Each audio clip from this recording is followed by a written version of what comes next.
Welcome to my homestead, y'all. I'm your host, Jenny Velicky, also known as the Funky Farm Girl.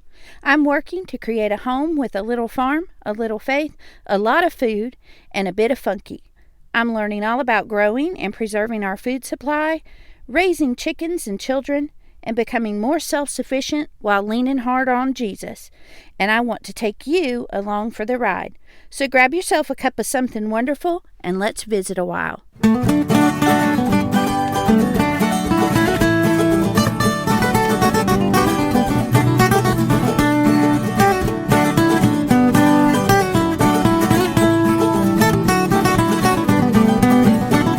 Hey y'all, welcome back to the Funky Farm Girl podcast. I'm your host, Jenny Velicky, also known as the Funky Farm Girl, and this ode 81, Start Where You Are.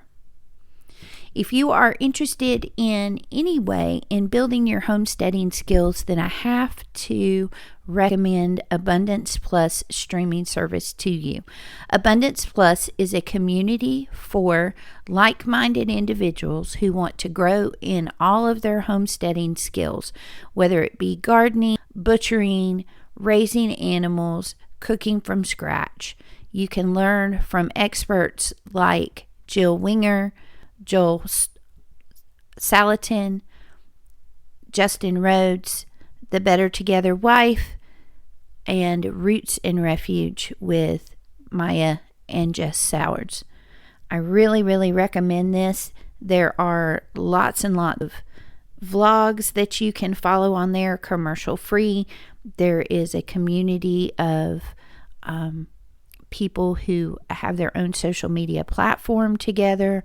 There's also master classes that you can take, and all of this information is available to you for as low as $5.99 a month. So I really recommend that you go to the show notes, click the link there and get more information. And if you use the code FUNKY10, you get 10% off your membership. So this week we're going to be talking about Start Where You Are. But before we get into that episode, as always, I want to give you an update on what's happening on the homestead. Michael tilled the garden for me and everything is ready to plant. We're about 2 weeks away from our last frost date. Last year we went about 4 weeks past that and got a surprise frost almost at Mother's Day. So even though we'll hit that date here soon, there's still a little bit of a threat of frost.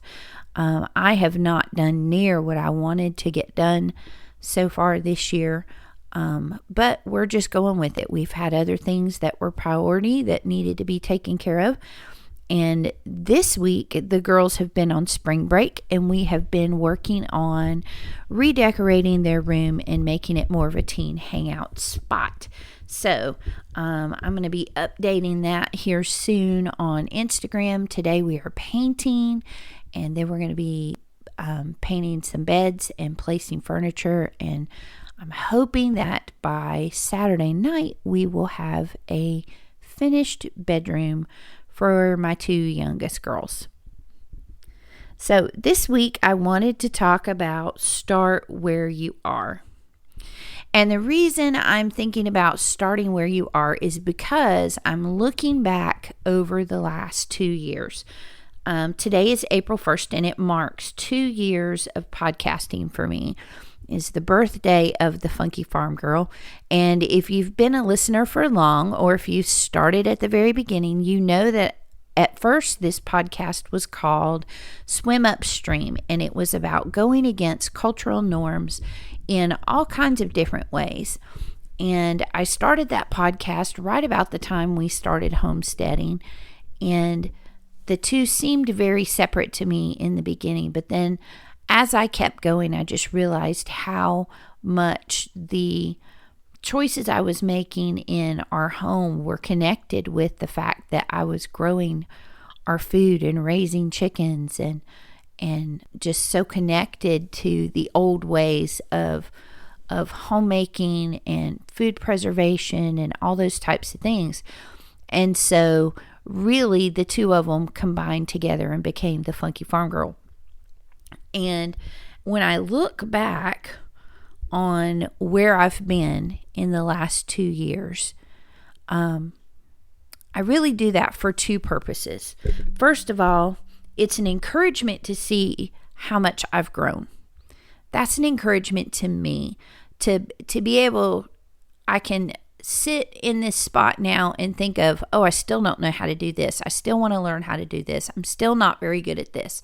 But when I can sit back and look at 2 years of all the progress that we've made and all the different things that I've learned and all the ways that I've grown, it's really an encouragement to me as I struggle through the messy middle of learning the things that I'm learning now.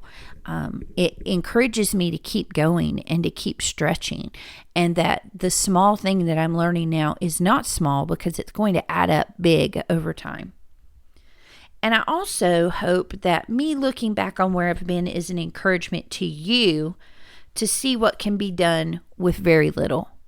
I want to remind y'all that we live in a neighborhood. We are on 0.69 acres. My husband likes to say that we're on a little more than half an acre. I like to say we're on a little less than 3/4 of an acre. We're both right, but I think the perspective of it is a little bit different. I don't have a big farm. I don't have tons of acreage. I don't have a lot of animals. But even in the space that we have, there is a ton that I've been able to do. And I want that to encourage you, because no matter where you are, there is something that you can do. And I'm going to talk about that especially more towards the end of the episode.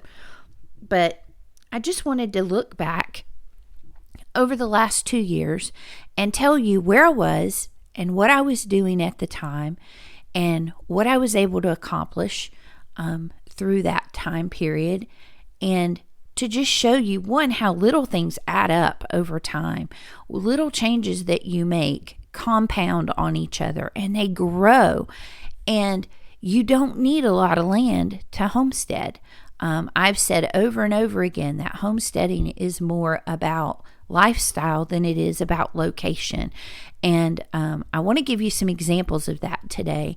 And I really want to encourage you to start where you are. Don't wait until you have land to begin to do these things. Or don't say, well, I can't do any of those things until I have land. As Jess Sowards always says, let your waiting be your classroom. Learn all the things you can now while you're waiting to get to where you want to be. Or maybe I'm going to always live in this house in this neighborhood, and so that's a nice dream for you, but that's not something I can do. There are things that you can do right there in that house, in that neighborhood that you live in. And so I hope that even if you're not a full-blown live out in the country raising your own meat and all that kind of thing homesteader, you can homestead and you can adopt some of the values of the homesteading lifestyle right where you are. And that's what I want you to see today as I look back over the last 2 years. Okay, so let's rewind. 2 years ago, I was starting my big garden. And I was starting it almost completely from seed. I had never grown anything from seed before except pumpkins the previous fall. And out of 8 pumpkin plants, I got 1 pumpkin. And it was a wonky looking pumpkin. It wasn't even, properly formed. It was actually more of a triangle than a circle, because it grew on a slope, and it was a flat white pumpkin, but because it grew on the slope, it was fatter on one side than the other. So I was growing everything from seed. I was trying winter sowing for the first time, which if you go to my Instagram and look for the reel, it's the very first reel I ever made. So go to my reels and scroll down to the bottom, and there's a reel about winter sowing. If you don't have time to read all those things that pop up during that reel, you can also go to my highlights on my bio page, and it's the very same pictures and information, but you can just flip through them one at a time and take your time to read them. So I started winter sowing, and basically it is starting seeds in dirt inside of a milk jug that acts like a mini greenhouse, rather than starting seeds in trays and having to add light and water and all those things, and keeping them indoors and having some place to put them and all those, to me, fussy things. Instead, I was able to put them in jugs, put them outside, and the milk jugs protected them from the frost and the cold weather. When it was time, they began to grow, and then they were ready to plant outside. So 2 years ago, I was doing that, and 2 years ago, we got our first 5 chickens. So we had our golden girls, and then we had Hazel, my black copper Moran, and they were just the most precious little chickens. We are down to 1 of those original 5 now. But at the beginning, it was just very, very exciting to be learning about chickens and learning about gathering our own eggs and learning about starting from seed and figuring out where to put things and how they would grow and all that kind of thing. I learned so much from that first garden. That year I grew lots and lots of cucumbers. And so naturally I needed something to do with all those cucumbers, and I learned how to can pickles. And this was my first time going outside of traditional jam. I had made strawberry freezer jam in my bread machine because there was a setting on there, and I had put that in the freezer, and sometimes I had canned apple butter, but up until that point I had not done a lot of canning either.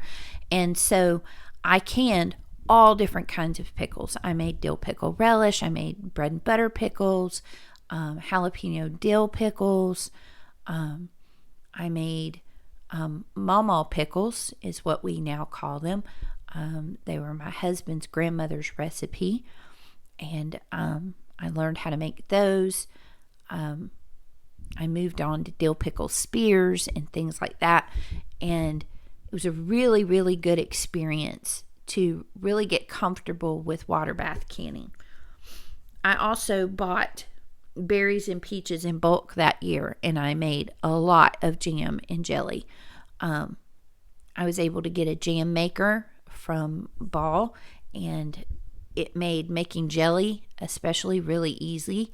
I love that it heats it and keeps it at the proper temperature and tells you when to add the sugar and all those things, that I don't have to sit there and fuss with it over the stove. I still do sometimes make jelly and jam on the stove, but primarily I use that jam maker, and that really, really helps my process. And so I ended up preserving about 250 jars of food, primarily pickles and jams and jellies. I also tried and failed at sourdough. And I'm learning now that what I did was quit too early. I couldn't get a starter going in what I felt was a reasonable timeline, and so I gave up and threw it out. So that was my first year homesteading, really, and it was also my first year podcasting. And like I said, I started out talking a lot about countercultural things that we were doing, the fact that we had eliminated most of the plastic in our kitchen, the fact that we homeschooled our girls, the fact that we were raising some of our own food and preserving it, the fact that we valued homemaking as a profession for me. Just so many different things that we did that felt countercultural to the rest of the world, and shared a lot of those on the podcast.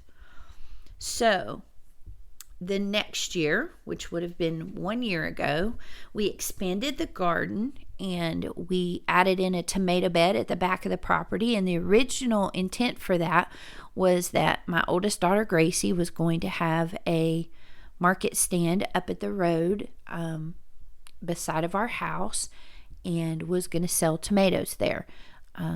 However, she graduated and got her license and her freedom, and then had no interest whatsoever in tending to tomatoes. I had no desire to tend to a market stand, and so what we ended up with instead was gobs and gobs and gobs of tomatoes. So I learned how to can tomatoes. I learned how to make sauce and crushed tomatoes and salsa, and I learned how to water bath can those. We also added some perennials. We added rhubarb and lemon balm to what we had already started in garden beds, and I started learning how to tuck things in different places around the yard. My rhubarb patch is actually right around the corner of my front flower bed, and so it's sort of visible from the front of the house, but it blends in, so it's okay for it to be there.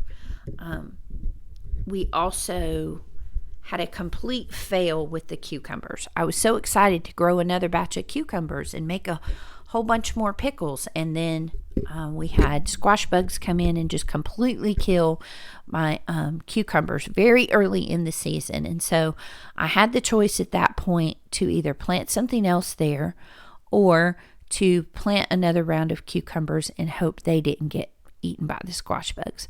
I decided to plant something else there, and I went and bought cucumbers in bulk. At the time, Gracie worked at a local farm and was able to get me a good deal on bulk boxes of cucumbers, and so I bought them in bulk, and I canned a bunch of pickles all at once. We also started using the dehydrator for the first time. I had a friend that had given me a very large Excalibur dehydrator years and years ago, and had barely used it except maybe once a year to make deer jerky, and it just sat in storage. But something kept telling me, you're going to regret it if you give that away. And so I kept it. And so last year I pulled it out and gave it a spot in the kitchen, and I began to just fill it with cherry tomatoes mostly, but also herbs and flowers for tea and for cooking with. And that added up very quickly to lots and lots of things that we were able to put in the pantry. We also expanded the chicken flock. We are up to 26 chickens now. At one time we had 30. And we learned how to water glass the eggs. And so we had fresh eggs all through the winter, which was really, really cool. There is a highlight about that on my Instagram as well, if you'd like to learn more about how to preserve your eggs now while there's an abundance of them before they slack off in the fall. And we added quail. And last year, the quail were primarily for eggs. We did try to sell some. They didn't sell as well as we were hoping they would. And so primarily what we use those for is for our boiled eggs for home use, because they're great for just popping them in your mouth. Bite-sized boiled eggs. And then my husband and my mother-in-law really enjoy them pickled. And so I would pickle about half at a time and keep them supplied with pickled quail eggs, and then the rest of them we just kept as boiled eggs. That is something that we're hoping to expand this year and add as a meat source as well as an additional egg source as we expand our flock. And so last year I was able to can 315 jars of food, and that was a large increase from the year before. Then I spent the winter learning. I learned about baking bread with yeast. I got a steam juicer for Christmas and started to learn how to juice different different fruits and things in that, so that we could use that to make our own juices, and then also how to use that juice to make jelly. And so that was a lot of fun. I started collecting vintage cookbooks and learning to cook some new things from scratch using those vintage cookbooks.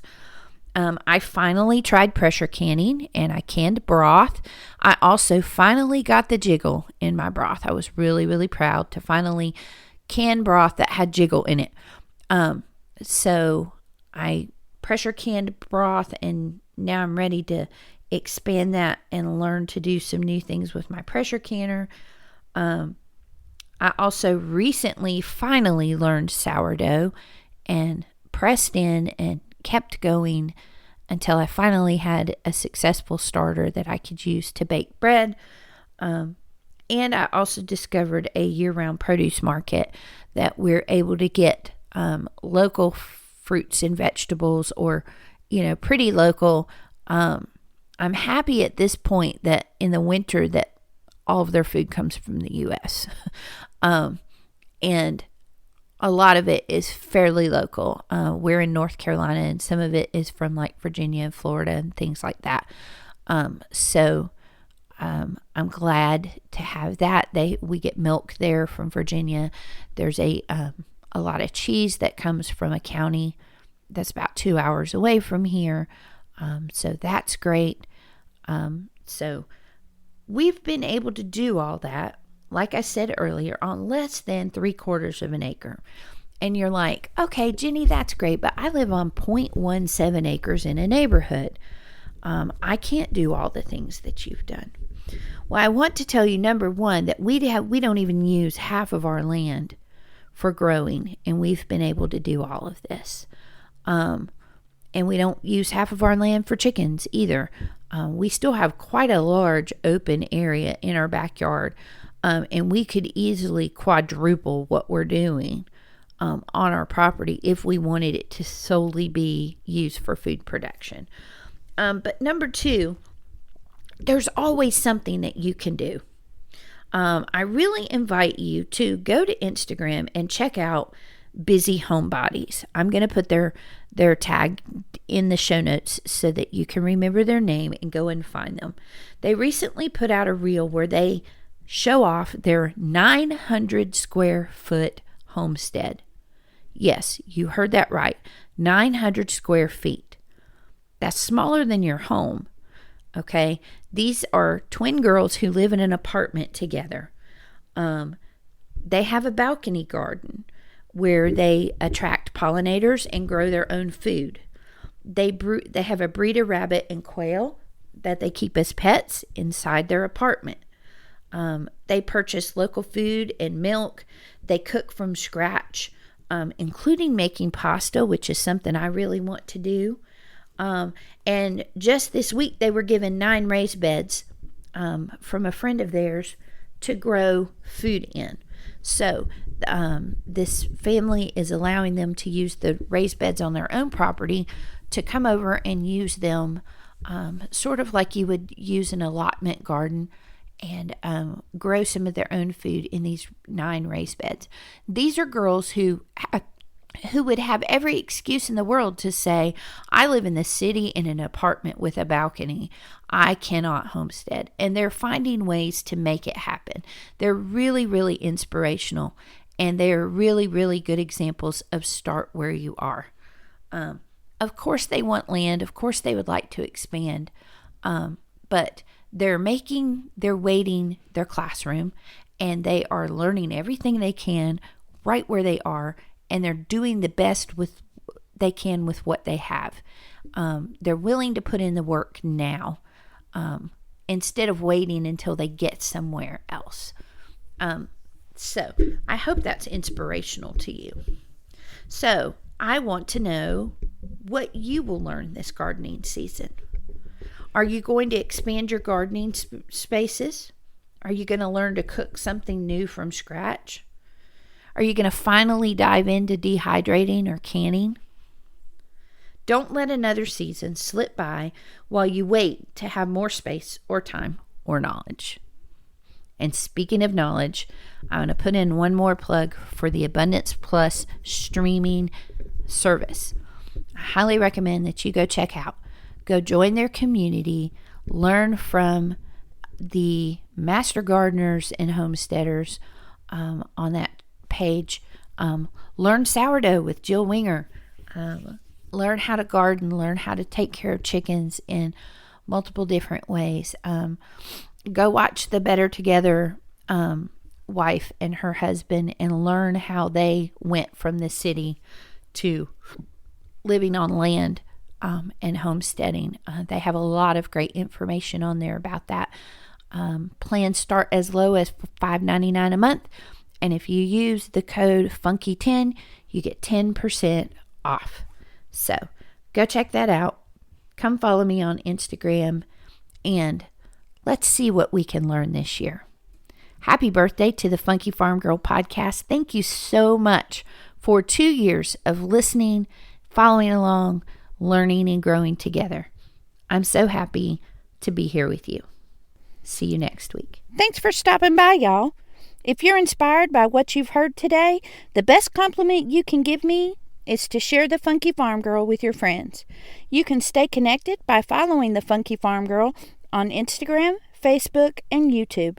Until we meet again next week, remember to bloom where you're planted.